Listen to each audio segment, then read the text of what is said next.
But you thought he was qualified on August 20. You made the order. Because, sir, I'm not... Anong if? I'm not the lawyer, I'm not the court, I don't I care if cannot you're not a decide lawyer. on... When you take a position in the government, doesn't matter whether you're a lawyer or not, you take responsibility. It's called accountability. On his second day before the Senate, Bureau of Corrections Chief Nicanor Faeldon sings the same tune. The controversial official insists he was never in favor of an early release for convicted rapist and murderer former Calauan Laguna Mayor Antonio Sanchez.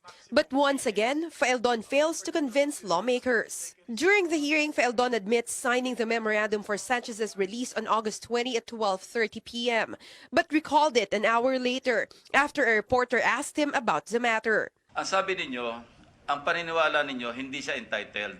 Yes, sir. So bakit nyo pinirmahan yung release order? Because the legal officer who is beside me and other lawyers in the Bureau, I've discussed this with them several times, and they continuously reminded me that there is no legal basis to stop the release of Sanchez. There's some inconsistency here because, you know, if I were in your position, ako naging chief PNP ako, pag hindi ako naniniwala, I will not sign.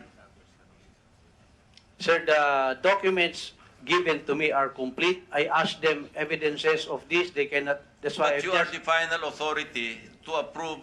But senators do not believe Faeldon recalled his memorandum. Kaya nga paulit-ulit yung tanong ko na officially transmitted ba? Pag officially transmitted, dapat official din yung recall. Kasi, di ba, kayo mismo, pagka nasa desk kayo, pag meron kayo napirmahan na mali, agad-agad, ang gagawin nyo, isisired nyo lang eh. Eh bakit kailangan i-transmit mo pa? And then after 30 minutes, i-recallin mo rin pala. Senate Minority Leader Franklin Drilon says the computation of Sanchez's time allowance is wrong. Either there was corruption or there was negligence, because it is obvious that there was a lot of violation. Sanchez was sentenced to 40 years in prison. Based on Bucor documents, he has served 26 years of jail time. His supposed good conduct adds 23 years and 9 months, for a total of almost 50 years of time served. Drilon notes that Bucor gave Sanchez full credits for good behavior, even when he committed violations inside the Bilibid Penitentiary.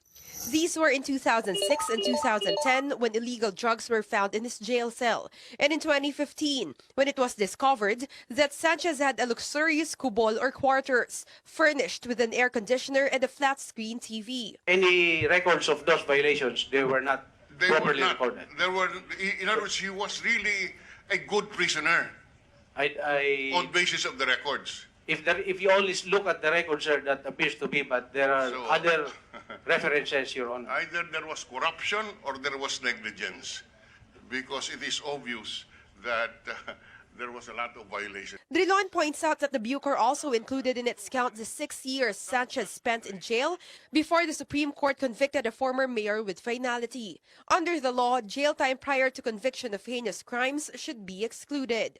Meanwhile, Senate Majority Leader Mig Zubiri and Senator Bongo have filed bills proposing a provision in the GCTA law disallowing convicts of heinous crimes from being given time allowances.